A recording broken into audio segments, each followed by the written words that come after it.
Welcome back to the debate on France 24, where we have been discussing the controversy over the former Dutch MP Ayaan Hirsi Ali's efforts toward assuming French citizenship in order to secure protection against the Muslim extremists who've been threatening her life. And joining me again to continue the discussion are, via satellite from Manchester, New Hampshire, Robert Spencer, a writer and director of jihadwatch.org.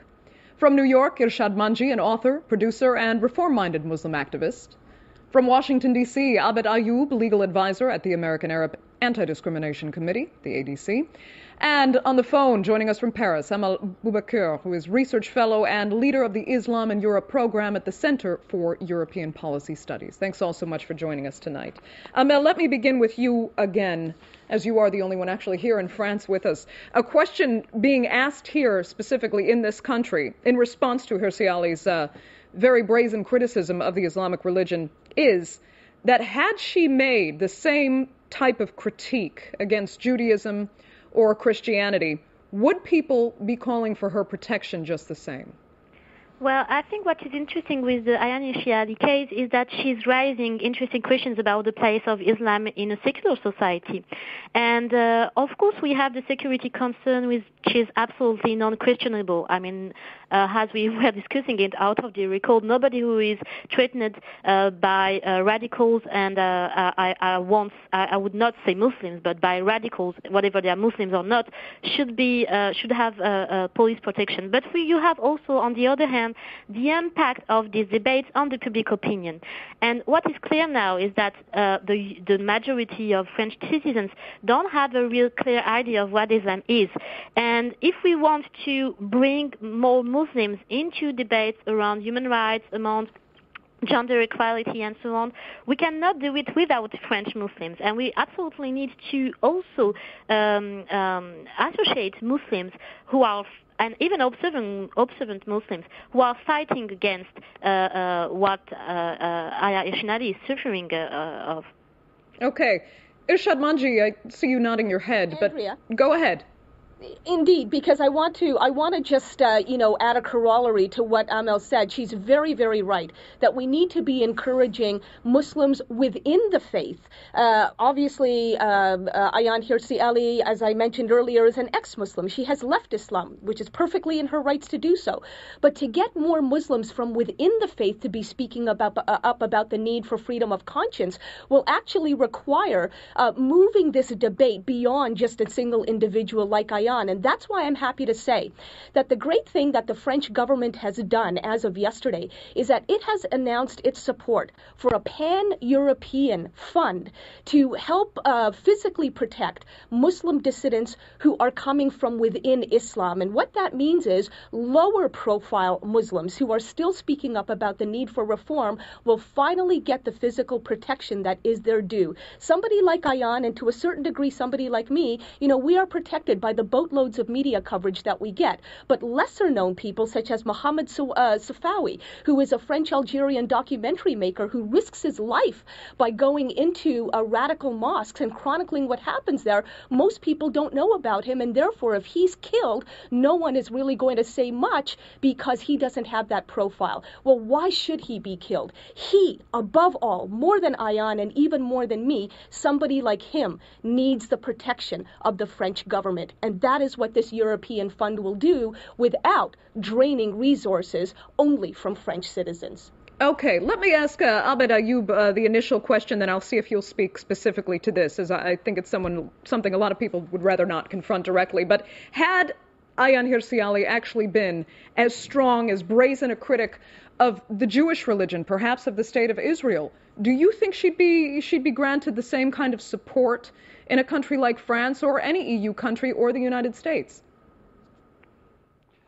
I don't think she would be granted the same type of support, and I'm talking in terms of taxpayer security support. I don't think she would be granted that support, no.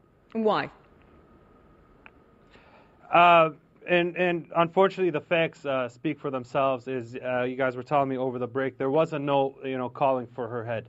Now, you do have radicals. I don't call them Muslims. I don't call them anything. They're just radicals outside the religion that are going for her. My thing is she knows what she's doing. She knows the line of work she's in. and she should be able to front her own security bill, just as we were talking over the break, the employer could pay for your security. Now, I like the idea of the fund. That's up to Europe and its citizens to see who's going to put money into that and how that's going to be funded. But to go back to your question, had it been she was speaking up against Israel or anything else, I don't think we would be even having a discussion about security funds.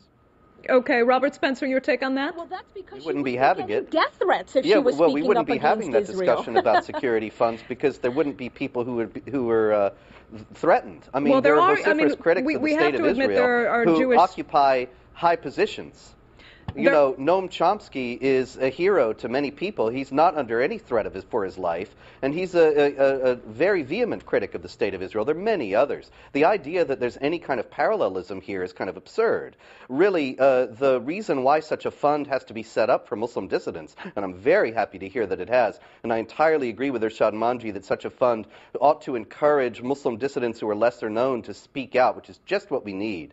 The idea that there would be any kind of parallel if people criticize Judaism or Christianity is belied by the fact that people criticize Judaism and Christianity on a more or less routine basis. And not only are they not under fear for their lives, but they're lionized by the popular culture. And so the particular threat that we have here is that whether or not one calls these people Muslims, they certainly call themselves Muslims. And they point to things like Muhammad, the prophet of Islam, saying, if anybody changes his religion, kill him, and other statements of this kind from Islamic tradition and the Quran, and they justify acts of violence on that basis. And until that is addressed by Muslim reformers, and until they are protected such that they have the ability to speak out and address these things without being in fear for their lives, this kind of violent intimidation will continue, and that puts the very notion of a free society at risk. Abed, did you have a response to that? Yeah, actually... Well, I'm just want to... Sorry. Hold on. Go ahead. Abed and then Amel. Yeah. Well, I just wanted to keep focused. My main issue here is that there is the fund. I agree that she does need security. My thing is, why are the taxpayers paying for this? I don't think that the taxpayers should be paying for her security. She knows what she's doing. She knows the words she's speaking, the line of work she's in, and the work she's doing is going to bring this on. Unfortunately, that's the times we live in right now. This is happening.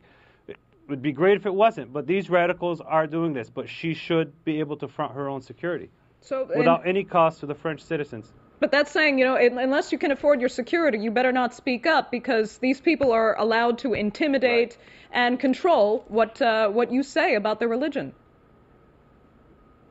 Exactly. Well, they do intimidate, they do control, but there are minimal ways that they can provide her security. I don't see the need of a multi-million-dollar security package to protect her. I personally don't see that. I think there are other ways to protect her life and to ensure she is safe, that maybe if they sat down and figured out a way, they could do it.